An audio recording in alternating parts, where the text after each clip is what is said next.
Shalom, selamat pagi Bapak Ibu Saudaraku yang terkasih dalam Tuhan Yesus Kristus.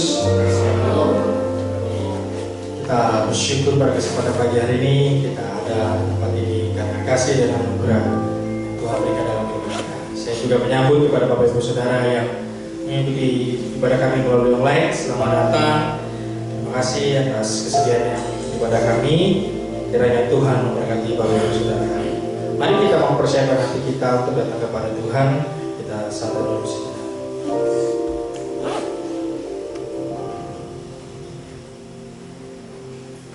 Aku mau bersyukur kepada Tuhan dengan segenap hatiku. Aku mau menceritakan segala perbuatanmu yang ajaib. Aku mau bersukacita dan bersukaria karena Engkau bermazmur bagi namamu yang maha tinggi. Kami bersyukur Tuhan pada kesempatan pagi hari ini. Kami beri kesempatan untuk menaikkan pujian penyembahan kami dalam hadirat Tuhan. Kiranya pujian penyembahan kami bisa menyenangkan hati Tuhan.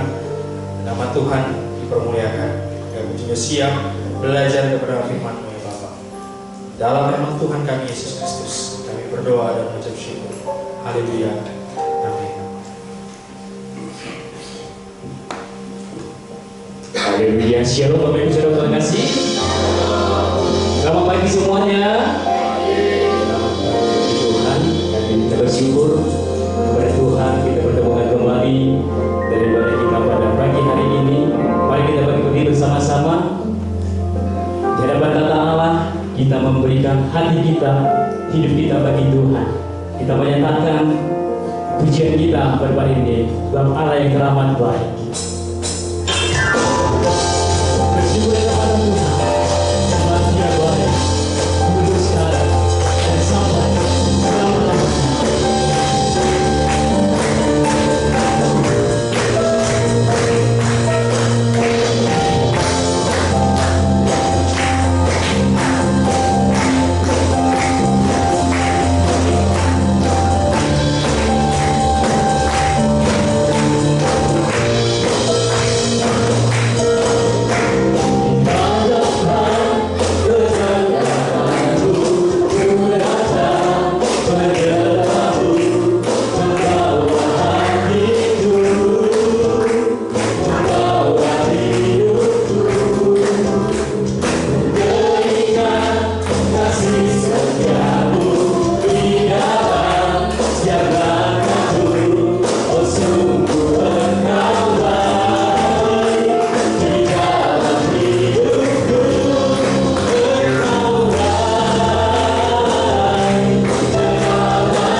biasa terjadi. Di mengikuti sekolah yang kita perlukan, kasihnya yang sempurna selalu nyata dan setiap hidup yang percaya. Syukur ya Tuhan.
Sebab Engkaulah Allah kami yang setia.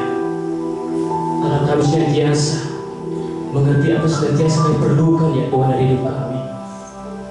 Kau memberikan segala-halanya ya Tuhan. Bahkan hidupmu menjadi bagian dari hidup kami. Terima kasih Tuhan Yesus atas pengorbananmu yang sempurna, anugerah yang terindah, yang termahal ya Tuhan, yang sudah kami terima hingga saat ini. Layakkan kami hadapan-Mu pada pagi hari ini, membawa pujian syukur kami bagi hormat dan kemuliaan bagi nama-Mu. Terima kasih Tuhan. Urapi hamba-Mu yang akan menyampaikan kebenaran firman-Mu, yang akan meneguhkan iman percaya kami, membawa kami ke dalam pertobatan yang sempurna dalam Tuhan. Terima kasih Bapa di surga. Kami menyerahkan ibadah kami ini ya Tuhan, hanya bagi hormat dan kemuliaan nama-Mu saja. Di dalam nama Yesus kami telah berdoa. Haleluya. Bersama saya bersama kita katakan amin. Di Tuhan bagi saudara terkasih, kita akan memberikan ucapan syukur kita melalui persembahan perbulan kita pagi hari ini. Sang membacakan ayat persembahan yang terambil dari Mazmur 96 ayat 8. Berilah kepada Tuhan kemuliaan namanya, bawalah persembahan dan masuklah ke pelatarannya. Sembahan kita adakan, kita akan pujian. Allah sambut.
sanggup melakukan segala perkara Tuhan.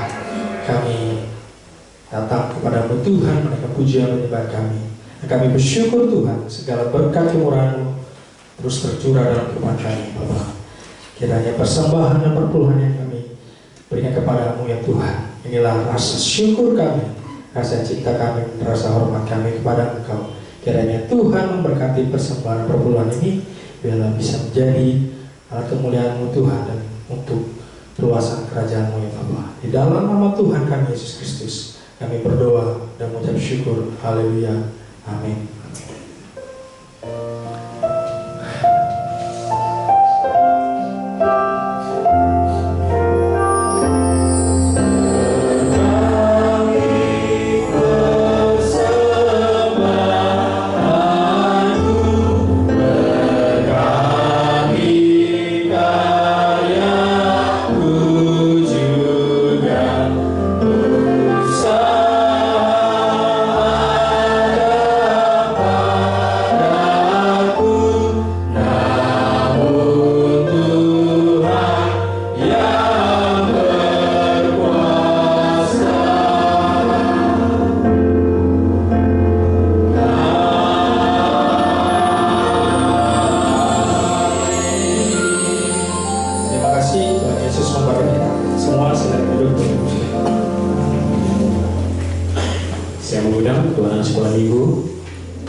Mari kita serahkan anak-anak kita ke dalam tangan Tuhan, biar mereka belajar tentang firman Tuhan. Allah Bapa kami yang di surga, kami datang kepadamu Tuhan, kami menserahkan anak-anak kami yang ingin belajar kebenaran firman-Mu. Kiranya Tuhan urapi mereka dengan hikmat, kepintaran, dan kecerdasan, sehingga mereka bisa memahami dan mengerti kebenaran firman Tuhan, dan mereka hidup dan bertumbuh di dalam iman Tuhan Yesus Kristus. Kami serahkan anak-anak kami dalam tangan-Mu ya Bapa. Dalam nama-Mu kami berdoa dan mengucap syukur. Haleluya. Amin.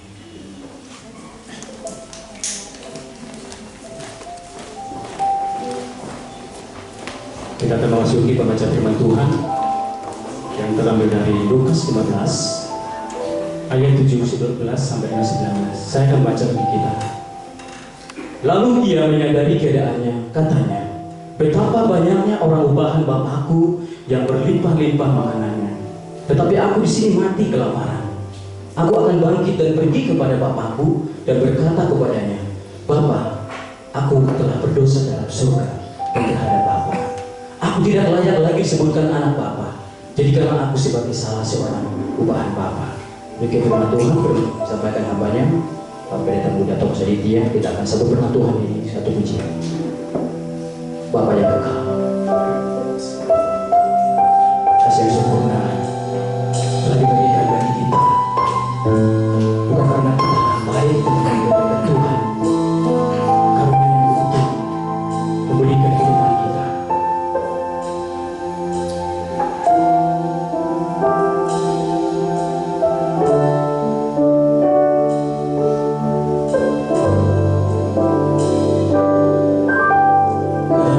Kasih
Kami percaya dan kami mengimani Tuhan, Engkau selalu ada di dalam kehidupan kami. Dan saat ini Tuhan, kami siap belajar kebenaran firman-Mu ya Tuhan. Kiranya Tuhan berbicara kepada kami pribadi lepas pribadi, sehingga ketika kami keluar dari tempat ini, semakin iman kami semakin kuat, semakin teguh, dan semakin kokoh. Dan kami tidak mudah diombang-ambingkan oleh ajaran-ajaran dunia, supaya kami tetap ada di dalam jalan Tuhan. Dalam nama Tuhan kami Yesus Kristus, kami berdoa dan mengucap syukur. Haleluya. Amin. Jangan dulu Bapak Ibu Saudaraku. Shalom. Pada kesempatan ini kita akan belajar tentang kasih Tuhan. Tapi pada kesempatan hari ini saya memberi judul yaitu pertobatan yang merusak. Bapak Ibu Saudara, ada sebuah cerita. Jadi ada satu tempat yaitu di lapas. Ada satu sel yang dimana ada kira-kira mungkin 10-15 orang yang ada di dalam satu sel ini. Tetapi dari 15 itu ada 3 orang yang berteman, yaitu si A, B, dan C. Mereka tiga-tiganya ini memiliki hukuman yang berbeda-beda. Ada yang seumur hidup, ada yang 20 tahun, dan ada yang bahkan 15 tahun. Tingkatannya berbeda-beda. Tapi suatu hari mereka di siang hari sambil makan, mereka bercerita, aduh, yang si A bilang, kayaknya saya sudah bosan di tempat ini dan hukuman saya masih panjang. Sampai umur hidup saya akan tinggal di tempat ini, di sel ini. Kalian masih enak, ada yang 15, ada yang 20 tahun, dan itu bisa keluar dan kalian bisa ini. Saya pengen keluar dari tempat ini. Saya ingin ketemu keluarga saya, istri saya, anak saya. Tapi ketika mereka berbicara-bicara mengenai tentang hukuman mereka juga merasa yang B dan C. Tapi kan saya masih lama untuk keluar. Saya juga rindu. Namun 2 hari kemudian datanglah narapidana yang baru. Narapidana ini tidak merasa sedih atau kecewa karena masuk penjara, karena ada satu hal yang dia pahami, bahwa dia akan bisa cepat keluar. Padahal hukuman yang diterimanya yaitu 20 tahun. Kasusnya juga lumayan. Tetapi Bapak Ibu Saudara, dia punya berpikir begini, kita ngapain pusing? Ngapain kita menangis meratapi kesengsaraan ini? Kalau kita melakukan hal-hal yang baik, itu akan mengurangi hukuman kita. Kita melakukan baik, terus kita minta remisi dan segala macam, itu akan berkurang. Kalau seandainya misalnya kita dapat hukuman 20 tahun dengan melakukan perilaku yang baik dan dapat remisi, itu akan berkurang. Terus bertahun-tahun nanti juga akan berkurang. Palingnya kita bisa tinggal di tempat ini ya paling 10, atau kalau kalian punya kekuatan yang hebat, yaitu dengan bayar dan segala macam, itu bisa berkurang. Bapak Ibu Saudara, ada hal yang menarik dari judul yang saya berikan, itu pertobatan yang besar. Ada satu ayat yang boleh mungkin ditampilkan, yang membuat hati saya itu luar biasa. Dikatakan begini di 2 Korintus 7 ayat 10, sebab duka cita menurut kehendak Allah menghasilkan pertobatan yang membawa keselamatan, dan yang tidak akan disesalkan. Tetapi duka cita yang dari dunia ini menghasilkan kematian. Jadi Bapak Ibu Saudara, ternyata tidak semua pertobatan menuntut kepada kebaikan. Bahkan pertobatan bisa saja merusak kehidupan kita.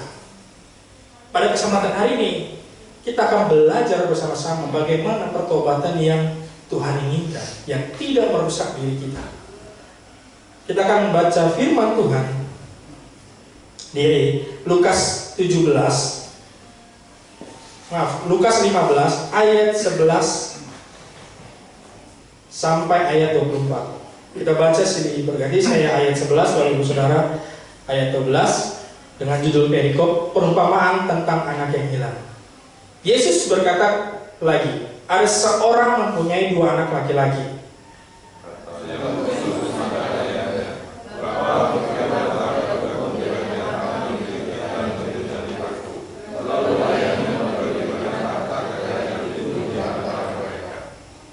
Beberapa hari kemudian anak bungsu itu menjual seluruh bagiannya itu lalu pergi ke negeri yang jauh.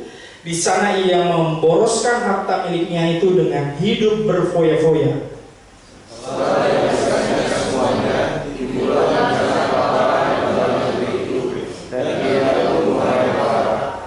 Lalu ia pergi dan bekerja pada seseorang majikan di negeri itu. Orang itu menyuruhnya ke ladang untuk menjaga baginya.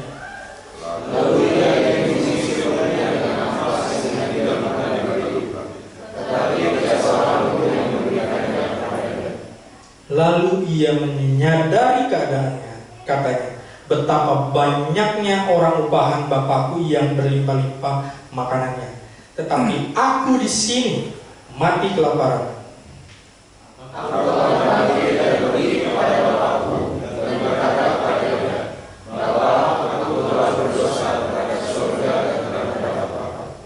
Aku tidak layak lagi disebutkan anak Bapa. Jadikanlah aku sebagai salah seorang upahan Bapa. Ketika dia masih jauh, ayahnya telah merintahkannya. Lalu berkata hatinya belas kasihan. Ayahnya itu berlari mendapatkan dia, lalu mencuci dia. Kata anak itu kepadanya, Bapa, aku telah berdosa terhadap sorga dan terhadap Bapa. Aku tidak layak lagi disebutkan anak Bapa.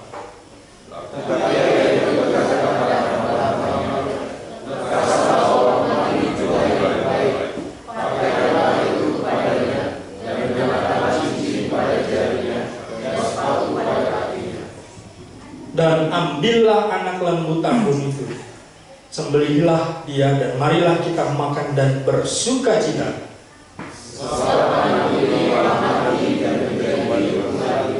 Dia telah hilang dan dia akan kembali.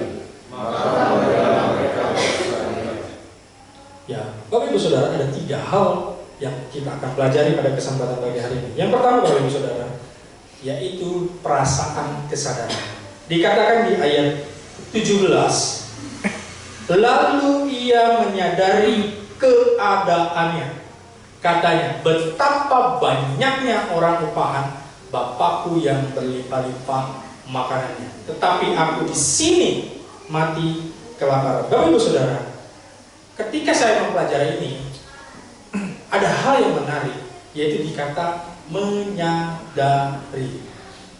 Bukan menyadari bahwa dia lagi susah, tetapi Bapak Ibu Saudara, perasaan kesadaran ini itu ditunjukkan untuk bahwa dia sudah jauh, dia sudah tidak tinggal bersama keluarganya. Dikatakan apa? Betapa banyak orang upahan Bapakku yang berlimpah-limpah makanannya. Bapak Ibu Saudaraku, perasaan kesadaran bukan kita yang mengatur sesuka hati kita, tetapi kesadaran itu muncul dari Tuhan. Anak bungsu ini bukan tiba-tiba, oh ya, kok saya begini? Enggak, Bapak Ibu Saudara. Itu Tuhan mengingatkan anak bungsu ini karena dia sudah terlalu jauh dari rumah bapaknya. Terkadang Bapak Ibu Saudara, kita sadar karena diri kita sendiri, bukan karena Tuhan. Jadi pertobatan bukanlah sesuatu yang mudah kita perintahkan, tetapi sesuatu yang datang kepada kita, lalu kita harus meresponnya, bahwa kita sudah jauh dari Tuhan. Seperti yang cerita tadi saya di awal, mereka menyadari atau sadar bahwa mereka sudah masuk penjara dan mendapat hukuman, tapi mereka bukannya bertobat untuk supaya bebas, tetapi harusnya merubah kehidupannya. Anak bungsu ini menyadari bahwa dia sudah melakukan kesalahan yang besar. Ia bukan sadar sekedar karena kelaparan, tapi benar-benar sadar bahwa dia sudah berdosa. Terkadang dalam kehidupan kita sadar kita melakukan kesalahan, tetapi kita sadar tidak ingin berhenti untuk melakukan yang salah. Itu hal yang berbeda. Kita sadar kita melakukan kesalahan, tetapi kita masih melakukan kesalahan. Berbeda kita sadar dan kita mau berubah. Anak bungsu ini bukan sekedar sadar karena dia kelaparan, tetapi dia sadar dia sudah berdosa, dia sudah jauh dari keluarga, dia sudah jauh dari rumah bapaknya. Hal ini yang membuat kita harus benar-benar bertobat, bukan karena keinginan kita. Kalau saya tanya kepada kita semua, kita bertobat atau kita percaya ke Tuhan Yesus karena apa? Karena kita ingin tidak dihukum dari hukuman dosa, atau karena kita tidak ingin melakukan dosa lagi?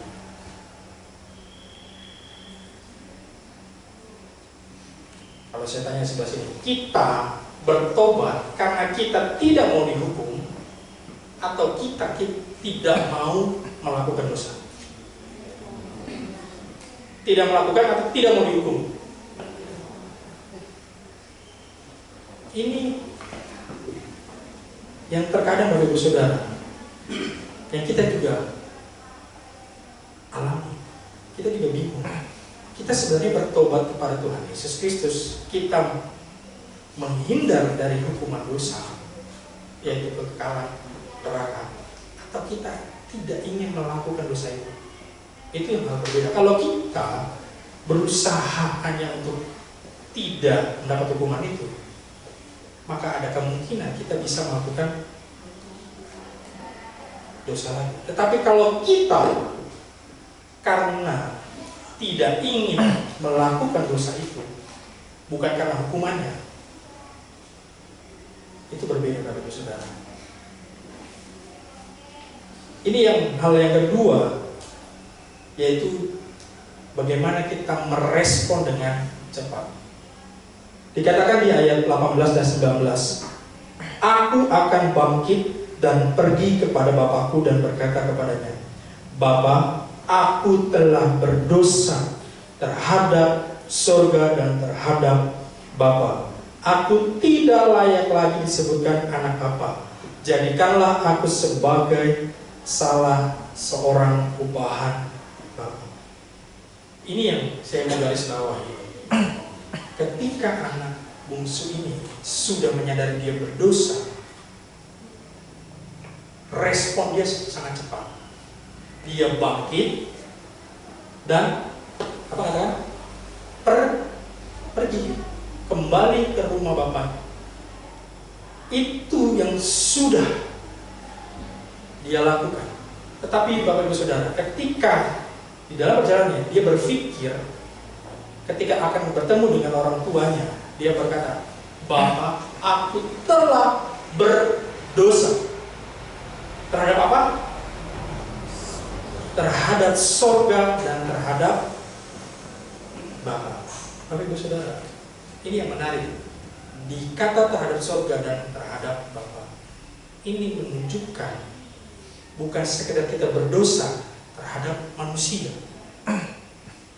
Bungsu merasa berdosa bukan hanya sekedar terhadap orang tuanya, tetapi dia merasa berdosa terhadap Tuhan. Bapak Ibu Saudara, terkadang kita melakukan kesalahan, kita melakukan dosa, kita lupa minta ampun kepada Tuhan. Kita menyakiti manusia. Kita hanya cuma meminta maaf kepada manusianya, tetapi kita lupa minta ampun kepada Tuhan juga. Anak bungsu ini sungguh-sungguh menyadari, bukan sekedar untuk bisa diterima kembali oleh orang tuanya, tetapi dia lebih sadar bahwa dia berdosa juga terhadap surga. Tapi ibu saudara, banyak orang berpikir bahwa kita bisa membayar dosa kita dengan perbuatan baik kita. Kalau saya tanya Bapak Ibu Saudara, dalam sehari berapa banyak kita bisa melakukan kebaikan?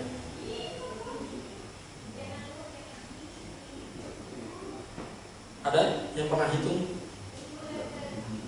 Bisa kira-kira dalam sehari 50 kebaikan kita lakukan? Kebanyakan tuh Pak. Wah, kebanyakan Pak. Paling satu aja Pak, cuma senyum doang. Itu pun kalau ingat Pak, dalam sepanjang hari, saya yakin Bapak Ibu Saudara, kita lebih banyak apa? Melakukan kesalahan. Benar? Wih, pada suci semua, tidak menjawab. Saya doang yang benar. Banyak yang dari kita seringnya dalam sehari melakukan kesalahan dibanding kebaikan. Bapak Ibu Saudara, ini yang menarik, bahwa sebuah kesadaran atas dosa karena legalitas muncul dari kesadaran akan keadilan Tuhan. Tetapi kesadaran atas dosa karena Injil muncul dari kesadaran atas kebaikan Tuhan. Ini yang saya sampaikan tadi. Kalau kita sadar berdosa karena ingin lepas dari hukuman, itu karena kita sadar akan keadilan Tuhan saja. Tetapi kalau kita sadar akan dosa kita karena Injil, karena firman Tuhan yang begitu baik, yang begitu mengasihi kita, itu didasarkan atas kebaikan Tuhan, bukan karena keadilan Tuhan. Kalau kita hanya bertobat karena sebuah legalitas atau secara agama, berarti kita hanya cuma supaya kita tidak dihukum, bukan karena kita mengasihi Tuhan, bukan karena Tuhan yang menyadarkan kita. Supaya kita tidak dihukum, maka kita percaya kepada Tuhan, bukan karena kita ingin mengasihi Tuhan, karena bukan Tuhan yang mengasihi kita. Ini yang membedakan ya Bapak Ibu Saudara. Pertobatan ini, kalau kita berdasarkan hanya lepas dari hukuman, itu yang akan merusak diri kita. Ada sebuah kalimat yang seperti begini: saya mau ikut Tuhan supaya saya diberkati. Benar Bapak Ibu Saudara? Benar atau tidak? Benar. Saya ulang, kita bertobat untuk kita diberkati. Benar? Saya setuju, benar. Kalau kita bertobat hanya untuk kita diberkati, maka Bapak Ibu Saudara, itu menunjukkan pertobatan itu merusak hidup kita. Karena kita egois.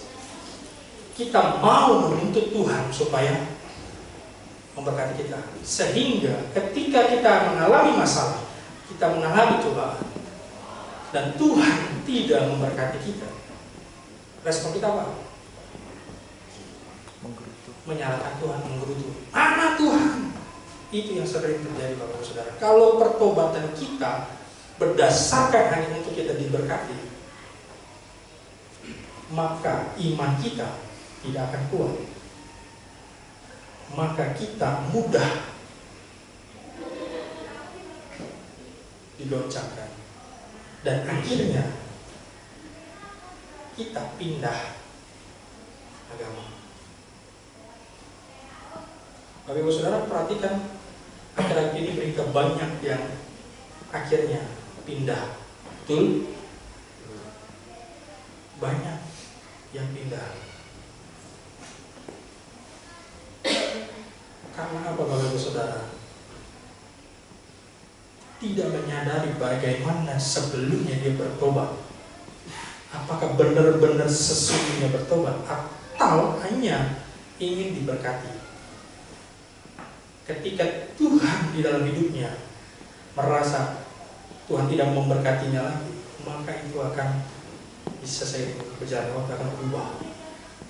Dia mencari Tuhan yang di luar sana yang bisa memberkati kehidupannya.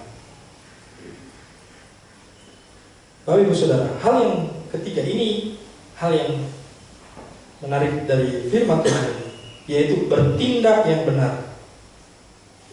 Dikatakan di ayat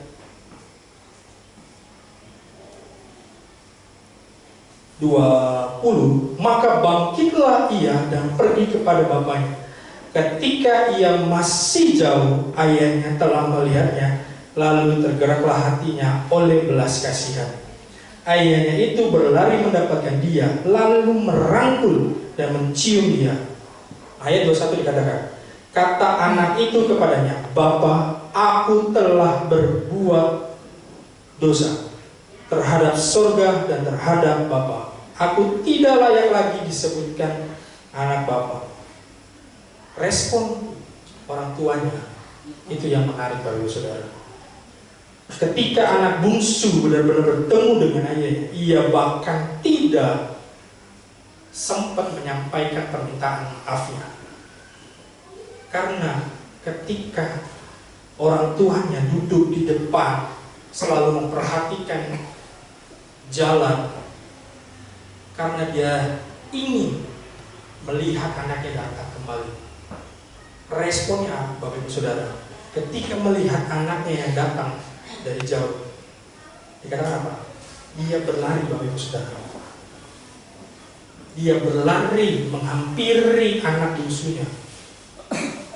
Bukan sekedar berlari, tapi dikatakan apa? Dia rangkul, dia cium anaknya.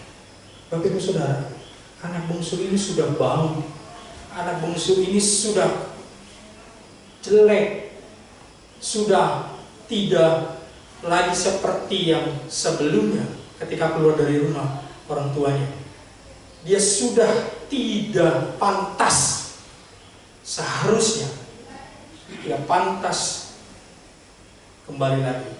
Tetapi Bapak Ibu Saudara, respon orang tuanya, bapaknya, dia lari, dia rangkul dan dia cium. Ini menunjukkan bahwa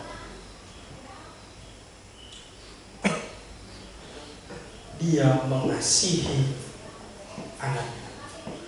Bukan senang karena dia datang dan kembali, tapi dia senang bahwa anaknya sadar bahwa dia telah jauh dari rumah. Dan Bapak Ibu Saudara, ketika anak ini tadi sebelum ketemu orang tuanya, dia berpikir lebih baik dia kembali ke rumah orang tuanya, dia menjadi upahan. Bapak Ibu Saudara, di dalam budaya orang Yahudi, yaitu ada dua tipe orang yang bekerja di dalam rumahnya. Yang pertama yaitu adalah seorang pelayan. Pelayan ini dia bekerja dan tinggal di rumah orang tersebut. Itu tipe pertama, seorang pelayan yang setiap hari 24 jam ada di rumahnya dan siap melayani tuannya. Ini pelayan. Sedangkan hal yang kedua adalah upahan. Upahan di sini adalah dia bekerja hanya di jam dia kerja dan tidak tinggal di rumah orang tersebut. Ketika saya mempelajari Bapak Ibu Saudara, kenapa anak bungsu ini bicara? ingin hanya sebagai upah saja. Karena anak bungsu ini berpikir begini, dia sudah menghabiskan harta orang tuanya. Oleh sebab itu saya bekerja untuk orang tua dan saya akan kembalikan apa yang sudah saya hilangkan. Ketika anak bungsu ini berpikir bahwa dia bisa menjadi upahan saja dalam rumahnya, itu sudah cukup. Tapi Bapak Ibu Saudara, cerita tentang anak bungsu ini bukan bicara mengenai hal itu. Bapak Ibu Saudara, Tuhan memberikan rumah ini bahwa kita manusia tidak bakal bisa menghapuskan dosa kita dengan perbuatan-perbuatan baik. Kita tidak bisa membayar Tuhan untuk kita menghapuskan atau menggantikan apa yang sudah kita lakukan. Tidak bisa. Karena konsep yang Tuhan ingin sampaikan bahwa itu berasal dari Bapaknya. Bapaknya dia rangkul, dia cium. Ini menggambarkan gini Bapak Ibu Saudara. Tuhan selalu menunggu kita. Tuhan selalu menunggu kita dengan membuka tangannya, membuka dirinya. Ketika kita yang sudah berdosa, kita sadar dan cepat respon, dan kita kembali ke dalam Tuhan, itu Tuhan rangkul, Tuhan cium. Bahkan apa Bapak Ibu Saudara diceritanya?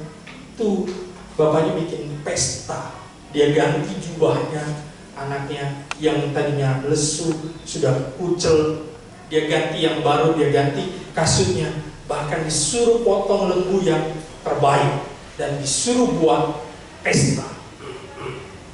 Bapak Ibu Saudara, anak bungsu ini kenapa memilih menjadi upahan? Karena dia berpikir secara manusia. Kalau saya berdosa, saya melakukan kesalahan, saya bisa melakukan dengan menggantikannya dengan perbuatan. Itu bisa berlaku ketika kita melakukan kesalahan sesama manusia. Tetapi ketika kita melakukan kesalahan terhadap Tuhan, maka kita tidak dapat bisa menggantikan kesalahan yang telah kita perbuat. Dan kita tidak bisa menghapuskan dosa kita sendiri. Karena kasih dan anugerah Tuhan yang hanya mampu menghapuskan dosa saya dan Bapak Ibu Saudara. Saudaraku, kalau kita berusaha untuk menggantikan dosa kita dengan cara bekerja kepada Tuhan, bahkan kita merasa tidak perlu anugerah dan kasih karunia dari Tuhan kita, maka itu salah. Karena seberapapun yang kita lakukan, mau kita pelayanan, mau kita berbuat baik, kasih sedekah dan segala macam, itu tidak akan menggantikan dosa kita. Itu tidak akan bisa menghapuskan dosa-dosa kita. Karena tanpa kasih dan anugerah Tuhan yang dia rela menunggu setiap saat, menunggu anak-anaknya datang kembali untuk bertobat. Bapak Ibu Saudara, ada satu cerita yang sangat menyedihkan. Ada satu anak yang hilang, tetapi berbeda seperti cerita ini. Ada anak yang pergi ke dunia ketika dia melakukan untuk kebaikan, tapi bukannya bapaknya, orang tuanya menyambut dia dengan memberikan ciuman, dengan menggantikan. Tapi Bapak Ibu Saudara, anak ini menanggung segala kesalahan, yaitu Tuhan Yesus. Dia datang ke dunia, dia menebus dosa kita, semua manusia. ketika Tuhan Yesus disalibkan, dia berkata, Eli, Eli, sabachthani, kenapa engkau meninggalkan aku? Berbeda anak bungsu ini, bapaknya tetap stay, terus menunggu anaknya kembali ketika Tuhan salib. Bukannya dia mendapatkan pujian, bukannya mendapatkan sukacita, bahkan pesta yang dirasakan, tetapi malah dia merasa sendiri. Dunia malah menghukumnya dengan dicambuk, dengan ditusuk lambungnya. Ketika dia merasa sendiri, Bapa, kenapa kau meninggalkan aku? Hanya satu pribadi yang hilang dan menggantikan segala dosa dan hukuman umat manusia, yaitu Yesus. Bapak Ibu Saudara, saya akan lagi, pertobatan secara agamawi membuat kita semakin merasa terbebani, semakin merasa kita berat untuk menjalankan kehidupan kita, semakin kita merasa susah untuk serupa dengan Tuhan. Akan tetapi pertobatan yang dari Tuhan membuat kita semakin cinta kepada Tuhan. Bapak Ibu Saudara, di bulan ini, di sekitar 14 hari lagi kita akan mengingat betapa pengorbanan Tuhan di atas kayu salib. Itu sungguh-sungguh luar biasa. Tidak ada yang seperti Tuhan kita. Bayangkan Bapak Ibu Saudara, kita yang berdosa, Tuhan yang mencari, Tuhan yang menunggu kita, dan Tuhan menggantikan jubah kita yang kotor dengan hal yang baru. Tidak ada Allah lain selain Tuhan Yesus Kristus yang seperti itu. Dia rela menebus dosa kita. Oleh sebab itu Bapak Ibu Saudara, mari kita koreksi hati kita. Apakah kita selama ini bertobat dengan sungguh-sungguh atau hanya sebatas legalitas, supaya kita percaya menjadi anak-anak Tuhan yang ingin diberkati, yang ingin hanya lepas dari hukuman dosa. Bukan semakin kita semakin cinta kepada Tuhan. Amin. Saya undang pemain musik dan singer untuk maju ke depan. Bapak Ibu Saudara, hanya kasih Tuhan, hanya anugerah Tuhan yang melayakkan seluruh hidup kita, yang mampu untuk kita melakukan segala kehidupan kita. Tanpa kasih dan anugerah Tuhan, kita tidak bisa menghapuskan dosa kita, tidak bisa membayar segala dosa-dosa kita. Mau perbuatan kita sebaik apapun itu tidak akan membuat dosa kita terhapuskan. Hanya satu, kasih Tuhan yang mampu. Mari kita renungkan firman Tuhan pada kesempatan ini, supaya kita semakin dekat dengan Tuhan, semakin melekat di hati Tuhan. Kita dengan pujian terhubung dengan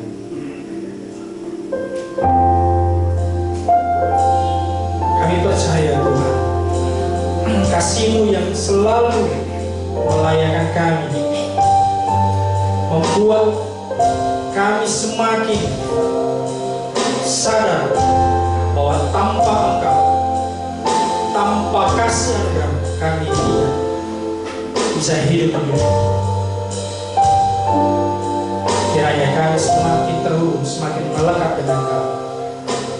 Kasih-Mu layakkan seluruh hidupku.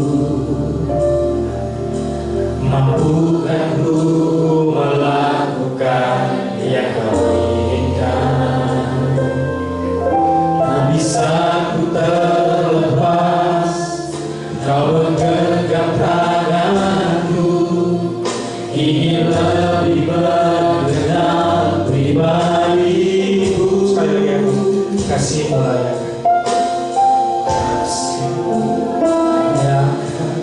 Seluruh hidupku,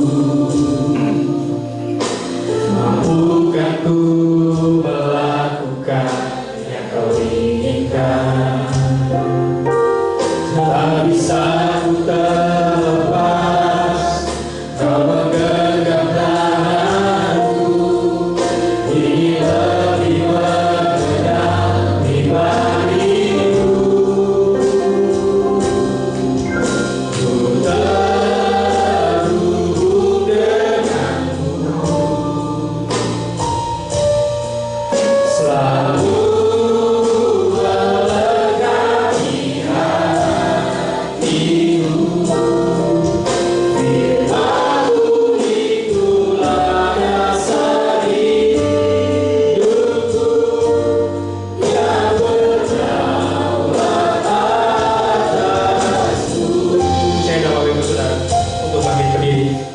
Pujikan sekali lagi, kasihmu layak seluruh.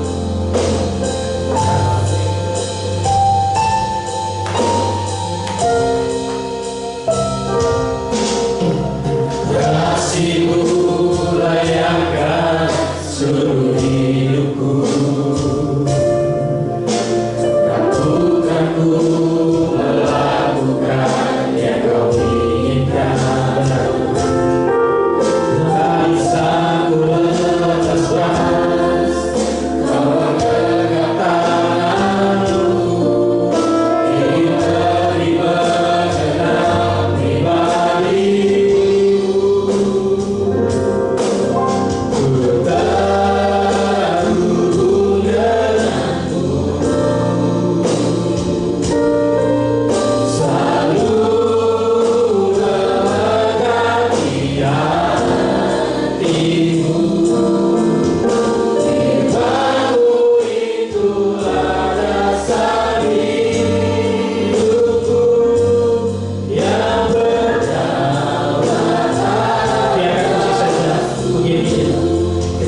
Kepala kita, kita pejamkan mata, kita datang ke hadirat Tuhan,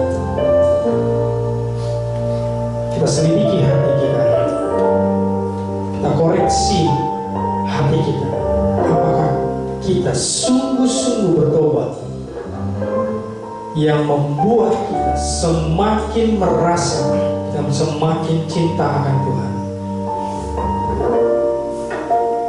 Jika kita masih memiliki hati dan pikiran kalau kita bertobat hanya untuk diberkati, hanya sebagai realitas saja supaya kita tidak mendapatkan hukuman, kita minta ampun kepada Tuhan, karena Tuhan sedang menunggu kita.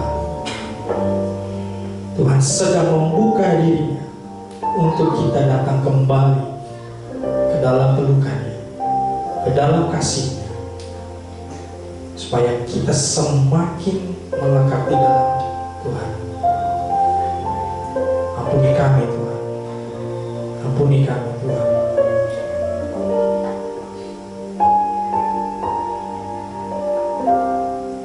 Kami mau serahkan hidup kami Tuhan ke dalam tangan-Mu.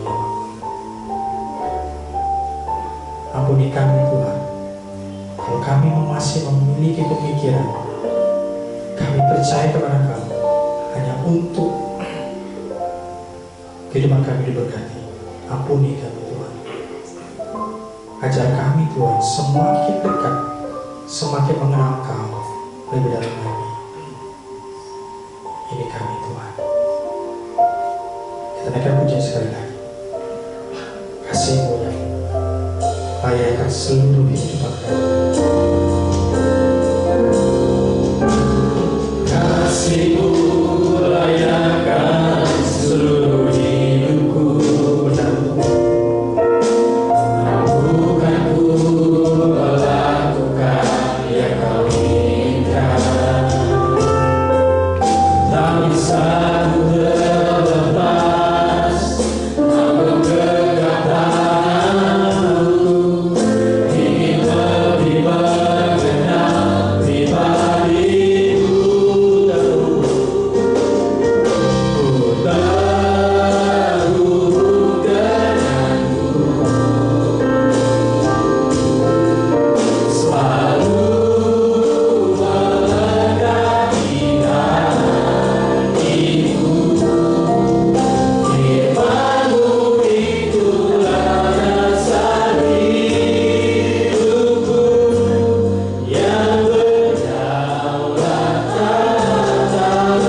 Kami ingin selalu melekat di hati-Mu Tuhan.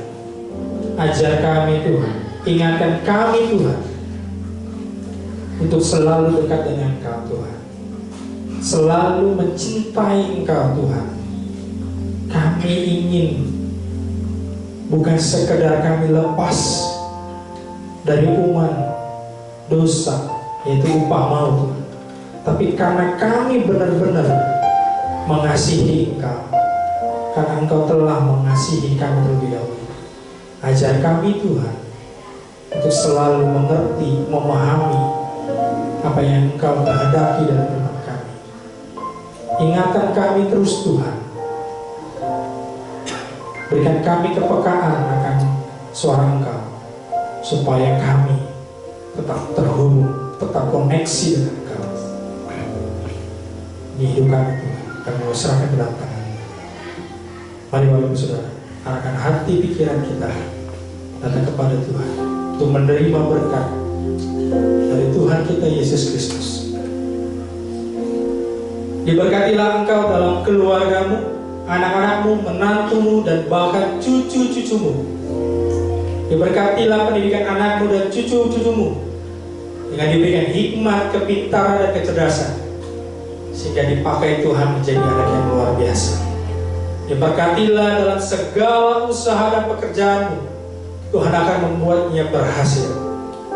Kita bisa menjadi berkat bagi semua orang. Dan diberkatilah engkau dalam masa mudamu, karirmu, dan diberikan pasangan hidup yang sepadan, yang takut dan cinta akan Tuhan. Dan kiranya kita semua bisa menjadi terang dan garam bagi dunia ini. Ulanglah dengan kasih, sukacita, pengharapan dari Tuhan kita Yesus Kristus mulai hari ini sampai Maranatha. Amin.